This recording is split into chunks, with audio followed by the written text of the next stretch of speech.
Hello, मेरा नाम है वरुण मलिक और स्वागत है आपका मेरे वीलॉग में। और ये वीलॉग में मैं आपको बताऊंगा कि कैमरा एंगल्स क्या होते हैं और कैमरा मूवमेंट्स क्या होती हैं।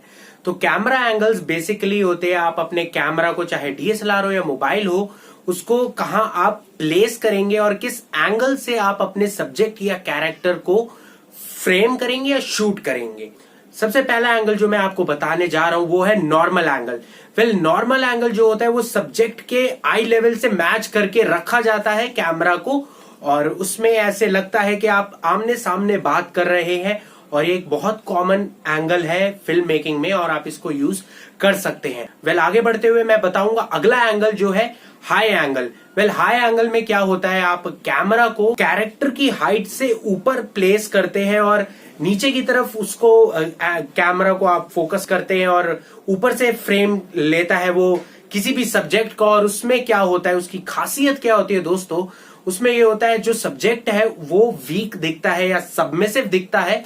और जब आपको किसी अपने सब्जेक्ट को, किसी कैरेक्टर को वीक दिखाना है किसी सिचुएशन में या किसी और कैरेक्टर के आगे, तो आप हाई एंगल यूज कर सकते हैं, ऊपर से नीचे की तरफ फोकस करता हुआ। तो आप जनरली नीचे देखेंगे और बहुत ही बेहतरीन ये एंगल है।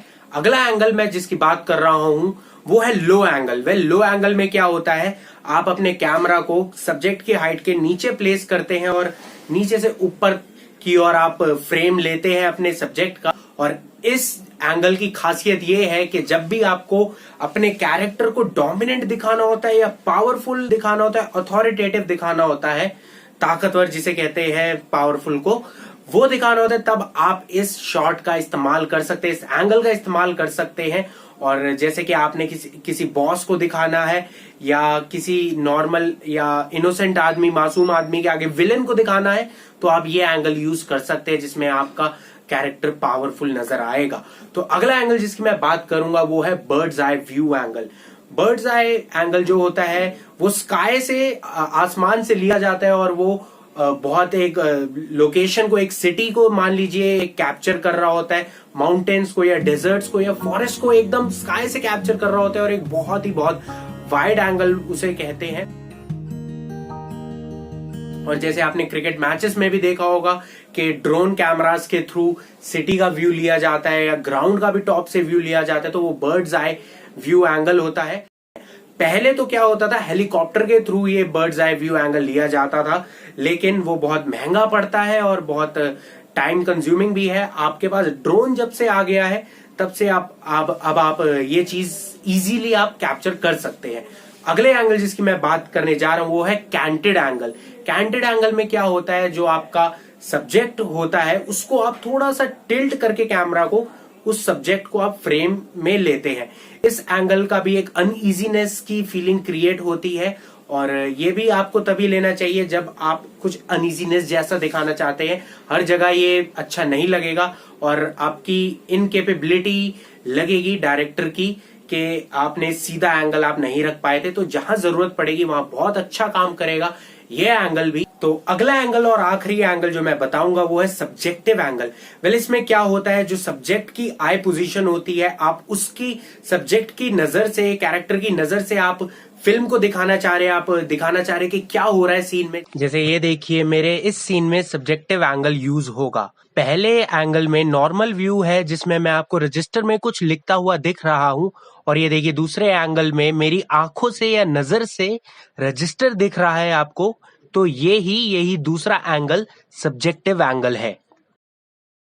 तो सब्जेक्टिव आई एंगल से, सब्जेक्टिव व्यू से आप जो कैरेक्टर है आपका, उसके पर्सपेक्टिव से कैसे वो देख रहा है सीन को, आप वो दिखा सकते हैं। आगे बढ़ते हुए मैं कैमरा मूवमेंट्स आपको बताऊंगा। कैमरा मूवमेंट्स का मतलब है आप कैमरा को मूव करके डिफरेंटली आप कोई कैप्चर कर रहे हैं किसी भी शॉट को। तो ये तीन बेसिकली कैटेगरीज में डिवाइडेड है। एक है movement inside the camera lens, एक है movement of the camera head, और तीसरा है movement of the entire camera body.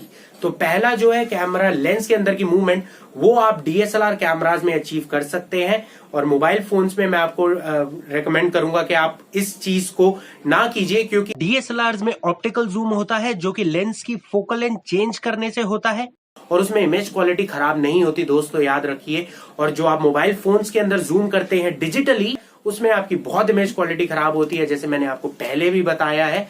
तो जब तक आपके पास एक्सटीरियर मोबाइल पे लगाने के लिए लेंस नहीं है जो फोकल लेंथ बदलता हो, जूम इन जूम आउट करता हो, तब तक आप ये यूज नहीं कीजिएगा। वरना आप डीएसएलआर यूज करते हैं तो आप इसको यूज कीजिए कि आप फोकल लेंथ चेंज करके या जूम इन जूम आउट करके आप मूवमेंट अचीव कीजिए।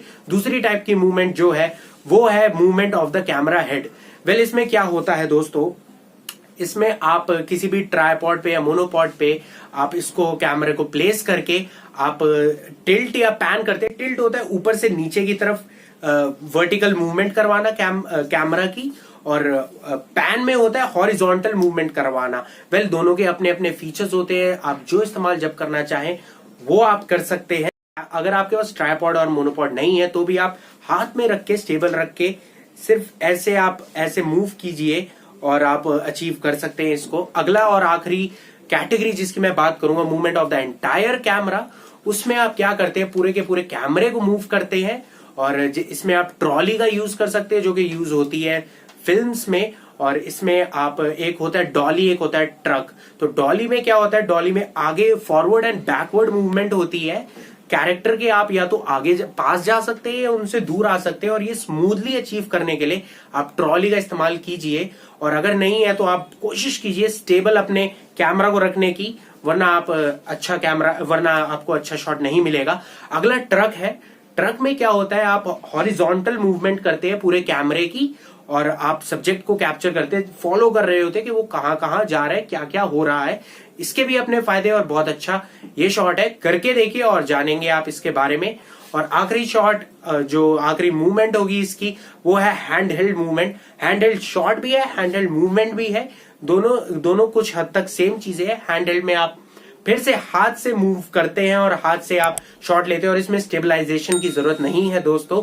इसमें आप एक रियलिस्टिक, एक टेंशन, एक फियर, अनइजीनेस का एनवायरनमेंट क्रिएट करते हैं व्यूअर्स के आगे, और उनके अंदर फीलिंग्स भी वैसी क्रिएट करते हैं। तो हैंडहेल्ड शॉट्स आप बगैर स्टेबलाइजेशन के, थोड़ा हिला डुला के जान के इसमें किया जाता है, और आप उस शॉट को अचीव कर सकते हैं। और बाकी शॉट्स में मैं एडवाइस करूंगा कि आप स्टेबल लेने की कोशिश कीजिए। इसमें आप बिल्कुल हैंड हेल्ड ऊपर नीचे वॉकिंग करते हुए, रनिंग करते हुए जैसे शॉट लिया जाता है वैसे ले सकते हैं। तो कैमरा एंगल्स और मूवमेंट्स के लिए भी इतना ही दोस्तों। धन्यवाद मुझे सुनने के लिए, जुड़े रहिए मेरे साथ। Thank you.